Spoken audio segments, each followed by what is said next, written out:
Hello everyone, मैं हूं Bhupesh Paliwal. Basic concept के इस यूट्यूब चैनल पे मैं आप सभी का स्वागत करता हूं। Welcome to basic concept. देखिए, सबसे पहले शुरुआत करेंगे, लक्ष्य तो हर हाल में पाना है। तो कोई बहाना नहीं चलेगा एग्ज़ाम ना निकालने का कि मुझे सर ये समस्या है, मुझे ये समस्या है। सभी को समस्या है बेटा, लेकिन हमारा लक्ष्य है और लक्ष्य को तो हर हाल में पाना है, ये ध्यान रखें। करंट अफेयर 2 जुलाई 2020 का आज हम पढ़ रहे हैं।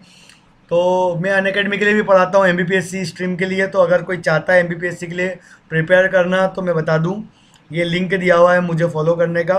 तो इस लिंक पे क्लिक कैसे होगा, जब ये पीडीएफ, ये जो आप पढ़ रहे हैं इसका पीडीएफ मिलेगा आपको, ठीक है। तो ये पीडीएफ दिया जाएगा, तो ये पीडीएफ को आप क्या कर सकते हैं, बाद में डाउनलोड कर सकते हैं, ठीक है, हमारे टेलीग्राम ग्रुप पर। टेलीग्राम ग्रुप का लिंक क्या है, टेलीग्राम ग्रुप का लिंक है हमारा मिशन एमपीपीएससी 2020।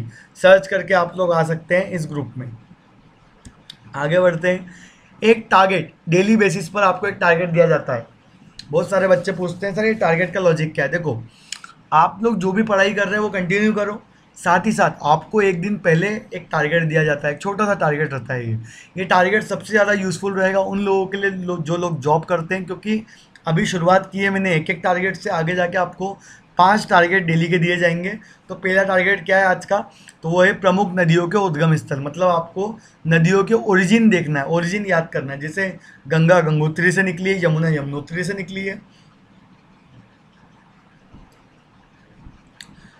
कावेरी आपका ब्रह्मगिरी की पहाड़ी से निकली है। उसी प्रकार से आपका क्वेश्चन है तवा नदी का उद्गम क्या, तवा कहाँ से निकली है, तो इसका आंसर है होशंगाबाद। तो इजी क्वेश्चन है और आप सब लोगों को बन भी रहा होगा, लेकिन करना क्या है, वो मोटो आपको समझ में आया होगा। मोटो ये है कि डेली आपको एक टारगेट देता हूँ मैं हमारी करंट अफेयर की क्लास में।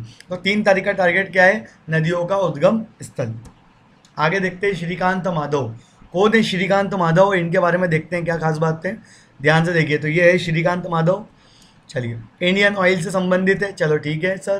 तो श्रीकांत माधव जो है वो इंडियन ऑयल कॉरपोरेशन के नए चेयरमैन बने हैं। इनके बारे में ये खास बात है। तो पहली चीज़ तो आपको ये याद रखना है कि श्रीकांत माधव जो है उनको इंडियन ऑयल का नया चेयरमैन बनाया गया। ये करंट अफेयर आज का, ठीक है। और कुछ खास है इसके अंदर, देख लीजिए। तो स्लाइड के अंदर कुछ खास रहेगा तो वो मैं आपको ज़रूर पढ़ के बताऊँगा। जैसे जो इंडियन ऑयल है आपकी, वो पेट्रोलियम कंपनी है हमारे देश में, और इसमें ज़्यादा कोई इतनी खास नहीं है बातें।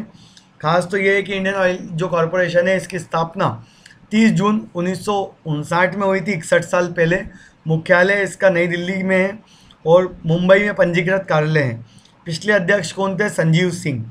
ये जानकारी आपको याद रखनी होगी। श्रीकांत माधव नए चेयरमैन इंडियन ऑयल के। और इंडियन ऑयल के बारे में जो जानकारी दे रखी है यहाँ पे जो ब्लॉक में, ये ज़्यादा यूज़फुल है, इतने में काम हो जाएगा आपका, ठीक है। और जो जनरल जानकारी पूरा किस्सा क्या है वो आपको यहाँ मिल जाएगा। ये एग्ज़ाम में इधर वाला हिस्सा नहीं आएगा बेटा, ये वाला हिस्सा एग्ज़ाम में भले ही नहीं आएगा, लेकिन ये जानकारी के लिए बहुत ज़रूरी है। बट ये एग्ज़ाम में ज़्यादा आता है, तो इसका ध्यान आप लोग ज़रूर रखें। अगला देखते हैं क्या है, तो द वर्ल्ड बैंक। क्या है द वर्ल्ड बैंक के बारे में खास, तो देखो, विश्व बैंक ने गंगा पुनरुद्धार कार्यक्रम के लिए $40 करोड़ की सहायता दी। बहुत बड़ी बात है। देखो क्या है, सुनो ध्यान से। विश्व बैंक ने सरकार के गंगा पुनरुद्धार कार्यक्रम के लिए अपने सहयोग का विस्तार किया है। विश्व बैंक ने हाल ही में गंगा पुनरुद्धार कार्यक्रम के लिए $40 करोड़, लगभग 3,000 करोड़ रुपए दिए हैं। इससे गंगा नदी जो प्रदूषित हो रही है उसको कमी लाई जाएगी। विश्व बैंक का कहना है कि नदी बेसिन की जो सहायक नदी हैं उसमें भी पैसा लगाया जाएगा, ताकि गंगा नदी बेसिन को प्रॉपर वे में शुद्ध किया जा सके। बहुत ही स्पेशल बात है और बहुत ही अच्छा कार्यक्रम है, याद रखें। 40 करोड़ डॉलर या फिर 3,000 करोड़, ठीक है। The world bank, the world bank के बारे में देख लेते हैं क्या खास बात है। मुख्यालय वॉशिंगटन डीसी में है और संयुक्त राज्य अमेरिका में स्थित है ये वॉशिंगटन डीसी, ठीक है। एक ही है बेटा ये डीसी, ठीक है, ये कॉमन ही आएगा, ठीक है। तो संयुक्त वॉशिंगटन डीसी, डीसी मतलब डिस्ट्रिक्ट ऑफ कोलंबिया, याद रखना। डीसी का फुल फॉर्म क्या है, डिस्ट्रिक्ट ऑफ कोलंबिया। मूल संगठन क्या है, विश्व बैंक समूह। स्थापना हुई थी जुलाई 1944 में, याद रखो वर्ल्ड बैंक। आगे बढ़ते, इंद्रमणि पांडे। कौन है इंद्रमणि पांडे, चलो देखते हैं इंद्रमणि पांडे के बारे में खास क्या है। यूनाइटेड नेशन में इंद्रमणि पांडे का क्या संबंध है, तो देखो, इंद्रमणि पांडे संयुक्त राष्ट्र में भारत के स्थायी प्रतिनिधि के रूप में नियुक्त हुए हैं। वरिष्ठ राजनयिक इंद्रमणि पांडे को हाल ही में जिनेवा में संयुक्त राष्ट्र और अन्य अंतर्राष्ट्रीय संगठनों के लिए भारत का अगले स्थायी प्रतिनिधि के रूप में नियुक्त किया गया है। विदेशी मंत्रालय ने एक बयान में कहा है कि उनके जल्द ही अपना पदभार संभालने की उम्मीद है। ठीक है, जल्द ही वो संयुक्त राष्ट्र संघ के अंदर भारत का एक प्रतिनिधि करेंगे। इंद्रमणि पांडे जो है वो 1990 के बैच के हैं, ये याद रखना। वो काफ़ी कार्य किया इन्होंने अलग अलग कंट्री में। अब एक बार संयुक्त राष्ट्र के बारे में देख लेते हैं। तो मुख्यालय न्यूयॉर्क में है। स्थापित कब हुआ था? तो 24 अक्टूबर 1947 में स्थापित हुआ था। 24 अक्टूबर को संयुक्त राष्ट्र दिवस भी मनाया जाता है, यूएन दिवस। सैन फ्रांसिस्को में इसकी बैठक हुई थी। भाषा, तो आधिकारिक भाषा है इसकी अरबी, चीनी, अंग्रेजी, फ्रेंच, रूस और स्पेनिश। महासचिव एंटोनियो गुटरेस, याद रखना इसके महासचिव एंटोनियो गुटरेस। आज का आपका क्वेश्चन है कि संयुक्त राष्ट्र संघ के महासचिव जो एंटोनियो गुटरेस है वो किस देश से आते हैं। अगर आप लोग लाइव कमेंट में आंसर देने वाले हैं तो रुक जाइए, लाइव कमेंट में आपका आंसर नहीं चाहिए मुझे, इसका आंसर मुझे चाहिए स्टैटिक कमेंट में। आपके कमेंट बॉक्स में देख सकते हो आप, स्टैटिक कमेंट का एक ऑप्शन रहता है जहाँ पे मेरा अभी एक कमेंट आएगा, वहाँ पे आपका आंसर चाहिए मुझे। जब भी मैं कमेंट का बोलूँ आप लोग वहीं पे आंसर करें, अगर वीडियो लाइव नहीं है तो। ठीक है, चलिए आगे देखते हैं। बीएस येदियुरप्पा, सभी लोग जानते होंगे कौन है। तो देखिए बीएस येदियुरप्पा क्या है? तो रीजन ऑफ कर्नाटका, कर्नाटका के मुख्यमंत्री है बीएस येदियुरप्पा। और कर्नाटका को 3 भागों में देखा जाता है, साउथ कर्नाटका, नॉर्थ कर्नाटका और कारावली। ठीक है, कोस्टल कर्नाटका। तो देखते हैं कर्नाटका के बारे में खास क्या है। कर्नाटक सरकार ने कौशल कनेक्ट फोरम नाम का एक नया पोर्टल लॉन्च किया है। इस पोर्टल के बारे में क्या खास है वो देखिए। तो पोर्टल नौकरी की तलाश करने वाले युवाओं को नौकरी देने से संबंधित है। नाम याद रखना, कौशल कनेक्ट फोरम नाम का नया पोर्टल किसने लॉन्च किया है। कर्नाटक की बात करें तो राज्यपाल है वजुभाई वाला, मुख्यमंत्री बीएस येदियुरप्पा, राजधानी बेंगलुरु, आधिकारिक भाषा कन्नड़। और गठन कब हुआ था? तो मैसूर राज्य के रूप में 1 नवंबर 1956 को गठन हुआ था। 30 जिले हैं कर्नाटका में। चलिए आगे बढ़ते हैं। श्रीपाद नायक, आई थिंक अभी तक सबको मज़ा आ रहा होगा। तो वीडियो अगर अच्छा लग रहा है तो वीडियो को लाइक तो कर दो एक बार। तो जल्दी से क्विक तरीके से जल्दी से वीडियो को लाइक कर दो ताकि आप लोगों का सपोर्ट इसी प्रकार से मिलता रहे। तो वीडियो को लाइक करना बिल्कुल भी ना भूले बेटा। तो श्रीपाद नायक के बारे में देखते हैं क्या खास बात है। श्रीपाद नायक, देखो आयुष मंत्रालय ने पतंजलि की कोरोनिल दवा, अभी हाल ही में आपने देखा होगा कोरोनिल दवा को बैन कर दिया गया था, लेकिन आयुष मंत्रालय की तरफ से फिर से उस दवा को क्या कर दिया गया है, उसको बेचा जा सकता है, उस पर प्रतिबंध को हटा दिया गया है। खास बात क्या है? तो देखो कोरोनिल दवा बनाने की पूरी प्रक्रिया अब कोविड मैनेजमेंट नाम दिया गया है। मंत्रालय की परमिशन के बाद में अब पतंजलि कोरोनिल किट की 3 दवाई, दिव्य कोरोनिल टेबलेट, दिव्य श्वासासी और दिव्य अणु तेल को पूरे देश में बेच सकता है। इसके तहत पतंजलि को उत्तराखंड सरकार के तहत आयुर्वेदिक सर्विस के लिए लाइसेंस भी दिया गया है। ये है खास बात। अब आयुष मंत्रालय के बारे में खास क्या, ध्यान से देखिए। तो स्थापना हुई है आयुष मंत्रालय की 9 नवंबर 2014 को भारत में।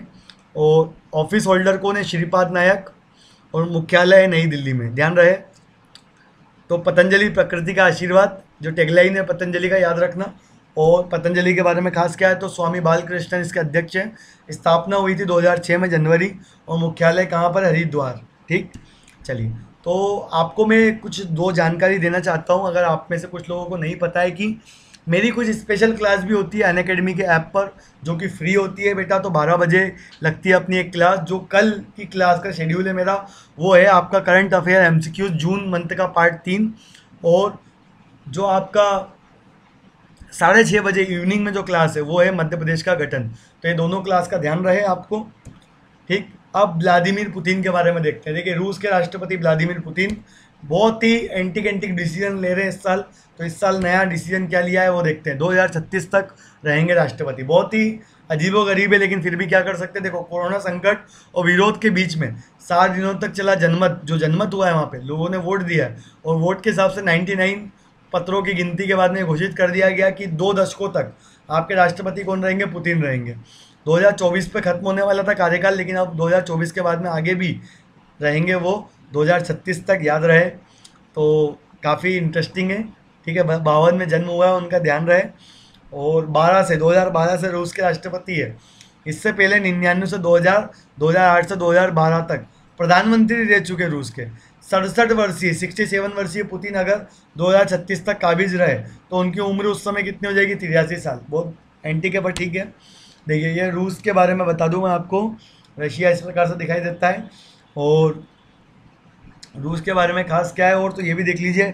राष्ट्रपति है व्लादिमीर पुतिन, ट्रेडिंग राजधानी है मॉस्को, मुद्रा रूसी रूबल, प्रधानमंत्री है मिखाइल मिशुस्तिन और महाद्वीप यूरोप और एशिया दोनों में आता है रूस। ठीक, चलिए आगे बढ़ते हैं और अब आपके वन लाइनर फटाफट फटाफट कंटिन्यू करते हैं, बस खत्म होगी बेटा class. Indian oil corporation limited के अध्यक्ष का पदभार हाल ही में किसने संभाला? श्रीकांत माधव वैद्य ने। हाल ही में किस संस्था ने भारत के 6 राज्यों में शिक्षा में सुधार हेतु लगभग 3700 करोड़ रुपए का ऋण मंजूरी दिया है? विश्व बैंक ने। राष्ट्रीय डाक कर्मचारी दिवस किस दिन मनाया जाता है? 1 जुलाई।